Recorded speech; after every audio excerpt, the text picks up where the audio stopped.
Hey, welcome to the Business Owner Spotlight Series. My name is Gabriel Moore. I am the senior partner and head coach here at Action Coach Vanguard in Central Iowa. Today, I have Drew Harden, the owner of Blue Compass, as my guest. We're going to be talking about his business, journey to business ownership, challenges, best practices, and share a peek into what it's really like to build and operate a business.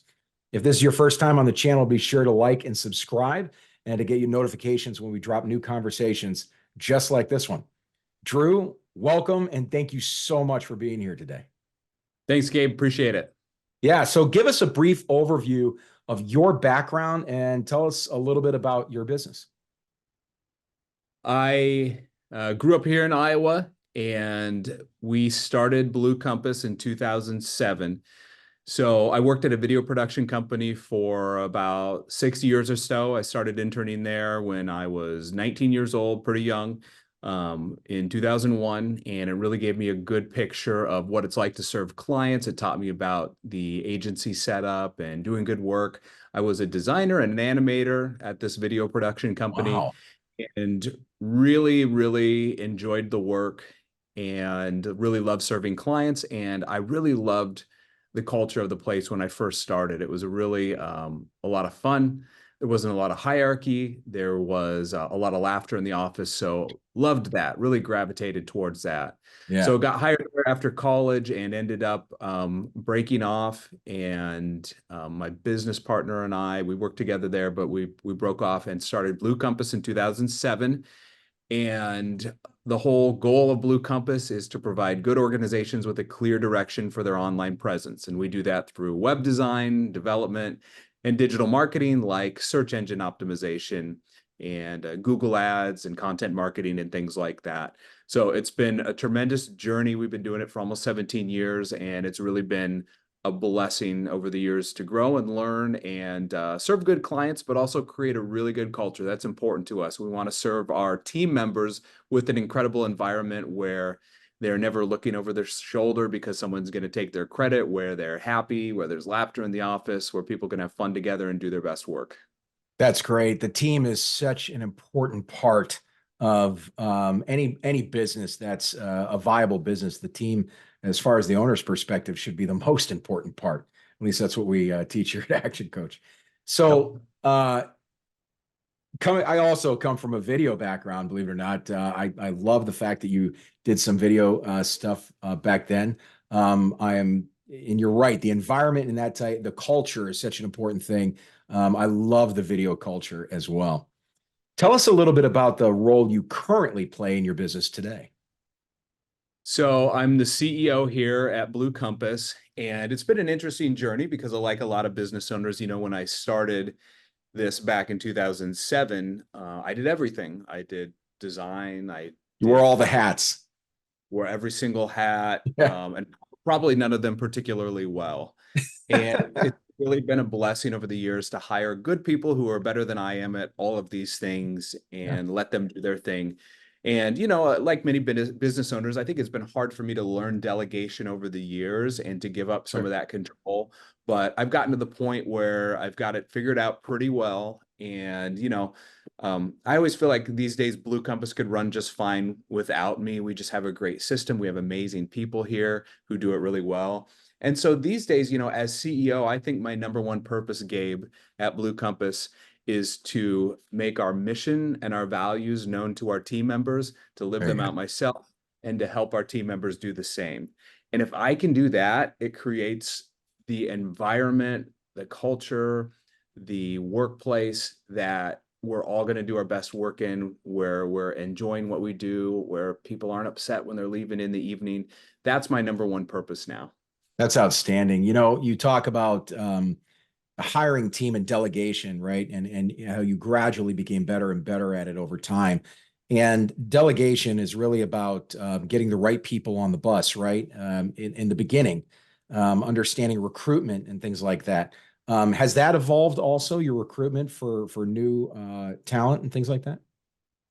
Oh yeah, of course, over the years, and I've learned a lot about hiring. And in the early days, we made some really good hires, but we also made some bad hires. Yeah, And as there you was should. certainly a time, yeah, learned a lot. And there was certainly a time, I remember in 2012, we got an extremely huge new client, and we went from 8 people to 16 people pretty much overnight because we needed to Wow. grow. And, Wow. we always had a tremendous culture before then. And that was the first time I saw any drama and gossip creep in. And it was simply because we didn't have our values established, because Yeah, we weren't being strategic about it. We were hiring too fast. And so we really learned from that. And, that's great. we changed up our team, and we got really serious about our company values and hiring by those values, and, critiquing and reviewing by those values, and even trying to get clients that are consistent with our values as well. Very And that good. really helped us. That was really important for us. Being a marketing company like you guys are, you really have to understand target markets, right? You really have to understand not only who your target is, but also who your client's target is. You need to be able to really get in tune with them or synergize with them to kind of understand that. Um, oh, I just lost my train of thought. I don't know how that happened. I was going somewhere with it, but well, I Well, suppose it wasn't that important. Well, know it's your all audience. culture. Culture. We were talking about culture. Okay. So when you define that target market, right, you've got an A client, a B client, a C, and a D client. And at that A, B level, those are the people that are synergized with that culture, your value system, right? Those are the Yeah. people that get it. They're the ones that mesh with you the best. Does that sound right? Yeah, absolutely. Awesome. Yeah. And how many, like today, now you're much further along in business than many business owners out there. And to help kind of understand where you're at today, I know you play as the role as CEO today. And you also said that maybe you could walk away from your business if you needed to, and it would probably take care of itself or will take care of itself. I don't want to put words in your mouth. But Yeah. how many hours today do you spend working in the business as opposed to working on the business with strategy and growth and things of that nature? Yeah, that's a great question. I don't do any billable work anymore. It Okay. would be very rare. I suppose occasionally here and there I might jump in and help with the design or a video or Sure. something like that. But it's pretty rare that I would do any billable work. So in the business, I do here and there, but on the business is certainly a greater emphasis of me. And Gabe, years ago, if I would do something that wasn't billable work, it would make me feel guilty. And I would think, I'm not Right. adding value. I need to be billable. And it took me a long time to work through that. And now I feel guilty if I do billable work, because that's not the biggest value that I can add. That pendulum Um, switch to the other side. That's great. it's the other side. Yeah.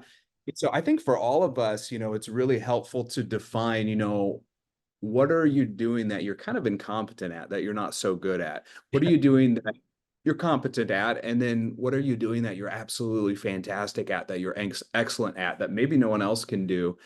And you And love that, doing it. and you love doing it. Right. Absolutely. And that kind of helped me, figure out, okay, where can I add the most value? And where am I, where am I doing something that I should really hand off to someone else? And, all of us are probably doing something we need to hand off to someone else who can do it better than us. And Yeah. another thing, Gabe, that kind of helped me is a quote from John Maxwell. And he Oh, hit said me. something like, yeah, he said something like, if you can delegate it to someone who can do it 80% as good as you can or better, than delegate it.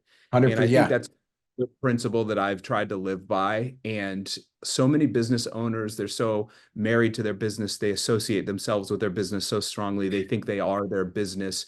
It's really healthy to get some separation. I used to think like that, and then problems and crises over the year kind of pushed me to a healthier place with my business. And I've really become comfortable, delegating to someone who these days, pretty much everyone here can do everything better than me. But, Sure. Yeah. You I'm, got that I'm, point now. Yeah. I I'm, want to wait. I and want to touch on you something would you just probably said there. agree. Yeah. 80%. You said 80%. I remember the first time that I heard that and applied it to one of my previous businesses. And it was mind blowing to think about that because, as the business owner, you're the 100%er, right? You're the one that has risked it all. You're the one that has given all to that business, and you believe that when you delegate something, that that person should, in some cases, or at least I'm going to speak for myself, in some cases, you believe that that person should do it better than you. That's why you hired them, or harder than you. That's why you Yeah. hired them. And the Yeah. truth is that your expectation should be that they should be 80% as passionate, and you're going to get exactly what you're looking for out of them. And it's kind of hard to Yeah. disconnect to that in those early days of ownership. I like how you brought that up. I appreciate that. Yeah, yeah, I appreciate what you're saying as well. And I think, as owners, it's very difficult to get anyone as passionate as you are. And a lot Yeah, of owners get offended by that, get right. touchy about that. It's almost And like a child. it's almost like a child, and it's Yeah, just not necessarily realistic. right. And I think there's, really good business owners are confident, they know what they're doing, of course, but they're also humble. And that sounds Yeah, paradoxical, but you got to be humble. There you has to got to be be some humble. just because you feel it should be done a certain way doesn't mean it should. You're not always the best at everything. It can go well without you. I think Right. that's really important. So what makes Blue Compass, Drew, unique? What is it that sets you guys apart aside from the normal things that most businesses say? What's your unique selling proposition? What do you got that nobody else has? Well, that's a good question. I think the first thing that makes us unique, and I touched upon it before, is just our culture. I was in a new business meeting with a big corporation a couple of weeks ago, and we had some slides. And the very first slide was just a picture of our values hanging on our wall. And I talked about our values. And for a lot of that seems like maybe an odd place to start. And a lot of organizations might think, well, what are your values? What does your internal culture have to do with me? And I Right. believe it has everything to do with our Everything. clients, because our five values permeate everything we do. It seeps into our work. It's felt in the interactions that we have. And so Yeah. again, we want to have clients that believe in those values too. And I think that's incredibly important. So Mhm. just our culture, it's so unique. We put our team members first. It's such a unique thing about Blue Compass, and I think it impacts everything we do for the better. So that's the first thing that sets us apart. And the second thing that sets us apart is the relationship. We Okay. believe that the quality of our relationship with our clients is just as important as the quality of the work that we do. We are really good listeners. We're really good at what we do. We have great expertise, but we also know we don't know your industry the way you do. Right. And it's a partnership. It has to be a partnership. So we work really good with clients that are interested in us being an extension of their team. They're looking for a Right. partnership. They want to work with us, work together, because I don't think we can be really successful without our clients' knowledge and help. So we're good listeners. And Yeah. then oh, go Well, I was ahead. just let me touch on that real quick. To be creative, like you guys, you're in a very creative space, I think. And to be creative, you really have to be talented at listening. You have to be talented at understanding. And I think that with what you're doing today, I mean, it looks like you're doing something right. What were you going to say? Yeah, Sorry. Number I three? hope so. No, I was just going to say, so those are the first two things. The Yeah. third thing is expertise. We are not a traditional agency. We don't do TV. We don't do print. We don't do radio. Everything we do, all of our expertise is focused on digital, and that's what we're the best at. And we spend a lot of time and effort and money educating our team members. We have to continually grow our expertise. We have to know what Google's algorithm is up to. We have to know what social media platforms are doing. This is so important for us because it impacts our clients' bottom line. Yeah. And so just expertise really sets us apart as well. So I would say those things, the culture, the relationship, and the expertise sets us apart. That's fantastic. I think that all three of those are actually unique. Many times I hear not so unique things, even on our podcasts, and it's not really for me to judge at that time. It's more for me to, like, in your case, be a good listener and just understand where they're coming from. Those are Sure. unique, and I like them a lot. As a marketing company, or I should say a digital marketing company, what I've got this is a two-pronged question. So what is the number one marketing strategy that's brought you the most business? And then Yeah. what's the number one marketing strategy that's brought your clients the most business through you? Yeah. Wow. That's a great question, Gabe. That was a really great question. I don't know if I've been asked that before. And man, there's so many ways I could go with this, but I'm going to be very, very broad in the answer. Okay. And then as I go, I'll get a bit I more could, I could, I specific. could hear a lot of business owners sighing out there. Probably so, because there's no magic bullet. I can't just say, Google ads or SEO or something like that, because it's a more we're, complex we're than all ready that. to take our But notes.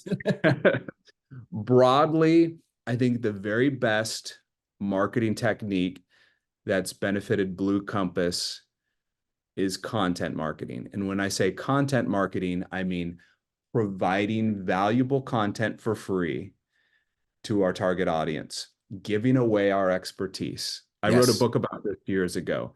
I called it Oh, The excellent. Content Marketing Miracle. A lot of us as business owners don't want to give away our expertise because then no one will hire us, we feel. But that's not really true. I think the more Not you at all. give, the more you get when it comes to marketing and just in life in general. And Yeah. so the way we do this is through our website, primarily by writing really good blog articles where we're not holding anything back. We're telling people how to do exactly what we do on their own. Mhm. Um, Great videos, for social or our YouTube channel, and telling Yeah, I've them seen all a couple about, of your videos. They look great. They're the great yeah, content. thank you. I appreciate that. Yeah, Yeah. telling people about, how is Google's AI search results changing the game and what should they Yeah. do about it on the website, or something like that. Right. And then also speaking publicly, I do quite a bit and we do quite a bit of speaking at different events, but also training here internally. We have an event called CompassCon that we do a couple times a year, for instance, where we'll have all of our clients in for free and we'll spend a half day with them, just giving away all the secrets, telling them everything that's happening. Yeah. So I Yeah. think content marketing broadly, just giving away your expertise, being generous with it, helping others. That's probably the best marketing technique that we've seen and that our clients have seen. And of course, then it's like, how do people find that? And that's Right. where like search engine optimization comes in.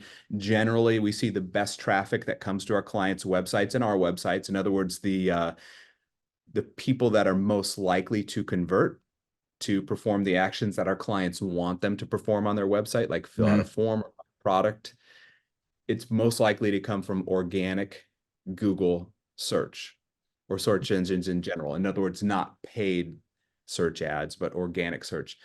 Not from social media, although that's good too.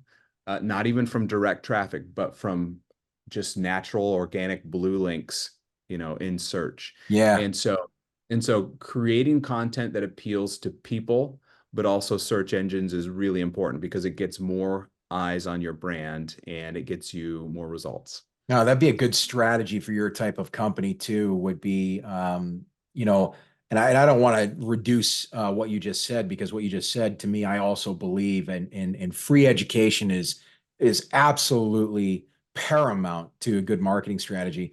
And but when you had mentioned content, you segued right into SEO, as in like the content's great, but then how do we actually hear about it? Well, SEO is where we need to go. That's absolutely fantastic, and it really does fit your model almost perfect, right?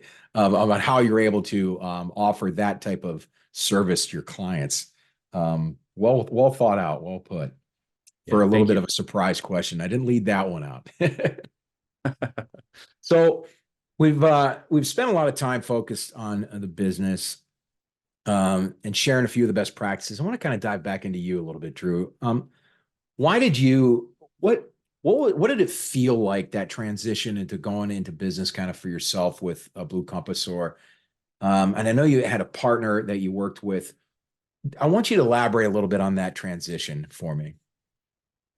People always ask me, wow, weren't you scared? I mean, was it difficult? Yeah. And it wasn't at all. I was never scared, and it wasn't particularly difficult to make the jump.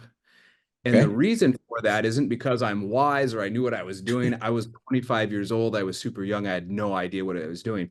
You know, Yeah. Gabe, the reason I wasn't scared is because I was so passionate. I just wanted to do it so incredibly bad.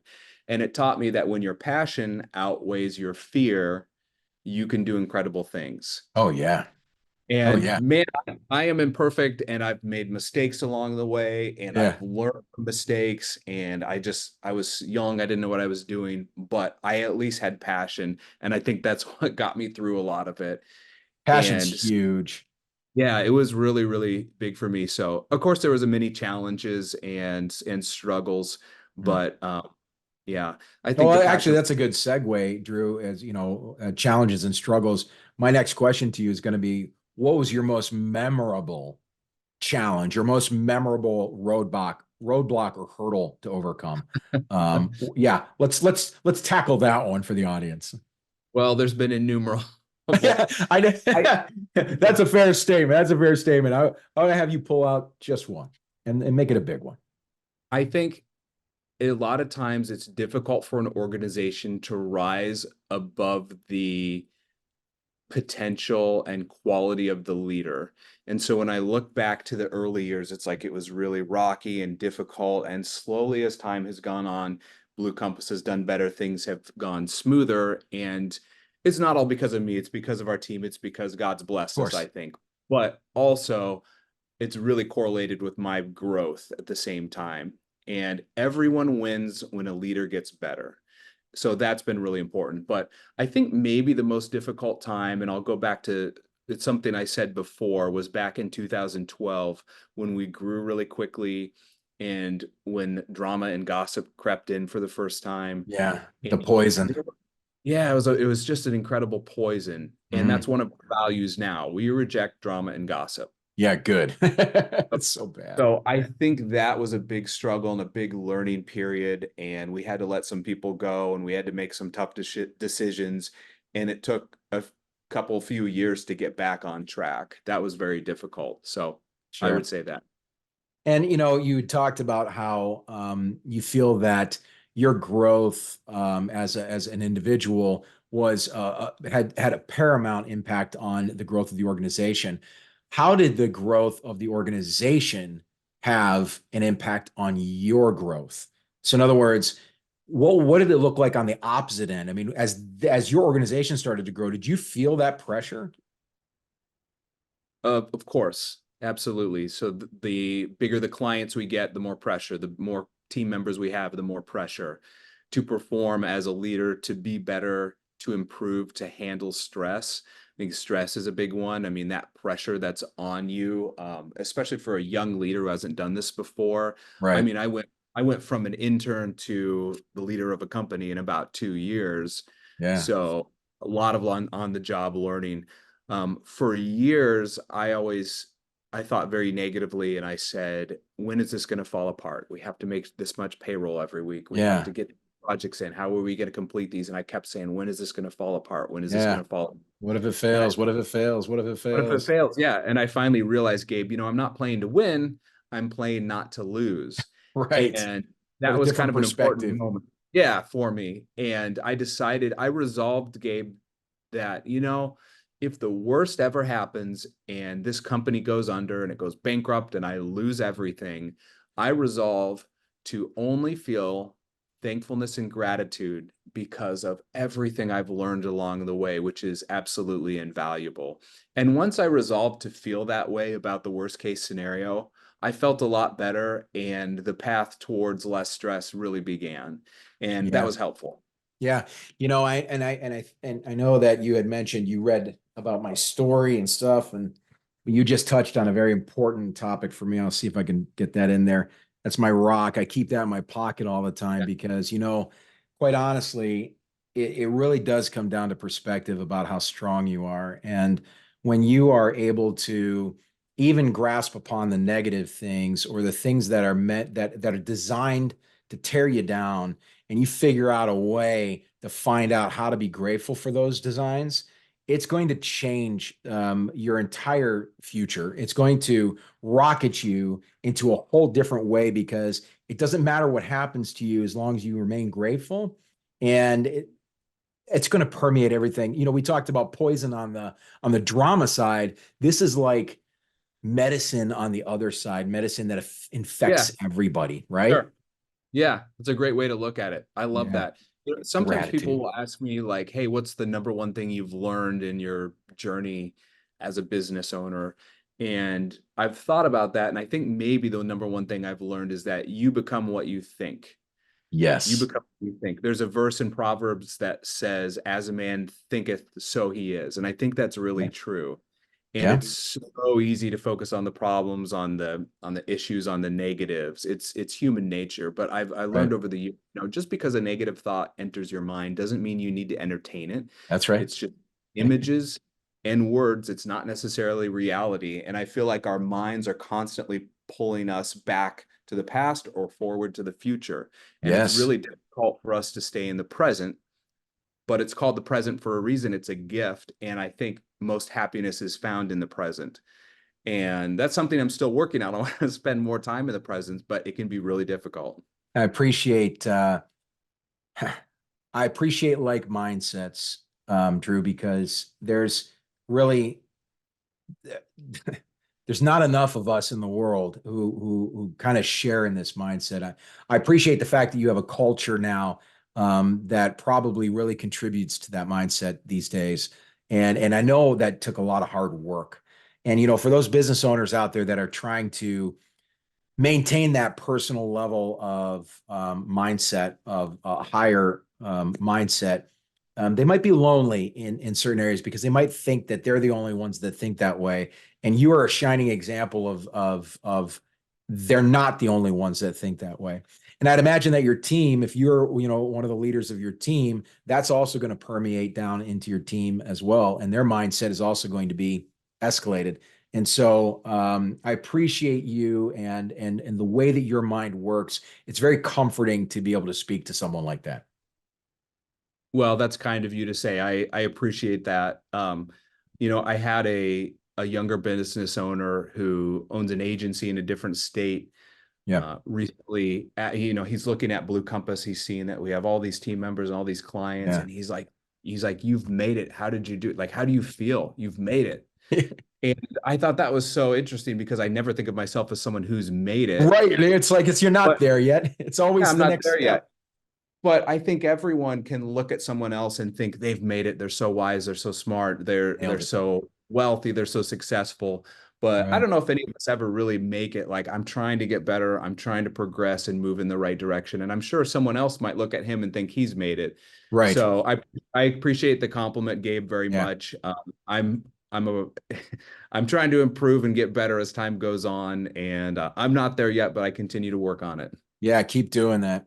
Drew, we've covered a lot of ground in this conversation today. This has actually been an incredibly entertaining, rewarding interview for me.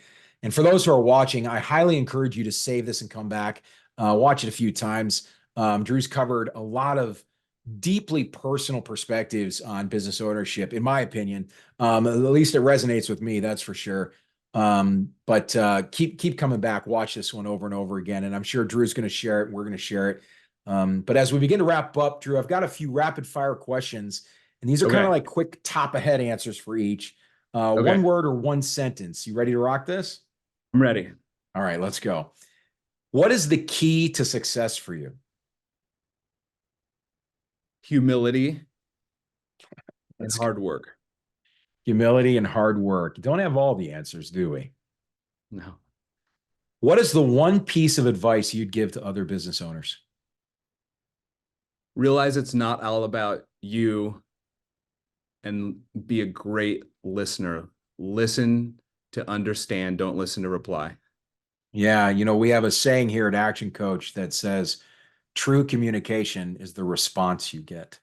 And it really has to do with listening and understanding your audience, understanding the target of who you're talking to. It's powerful. Thank you. What is one book you're reading now or have read most recently? I'm reading How to Own Your Mind right now by Napoleon Hill. It's written probably close to 100 years ago. Yeah. And it's pretty in depth. It has a lot to do with his interview with Andrew Carnegie, but it's all about how to control your thoughts, how to be successful in your thought life, and things like that. Napoleon Hill is a brilliant man. I've read almost all of his books. Actually, you just named one I haven't read yet, which is killing me right now. Uh, if you had to choose only one area of your business you could immediately improve tomorrow, what would it be?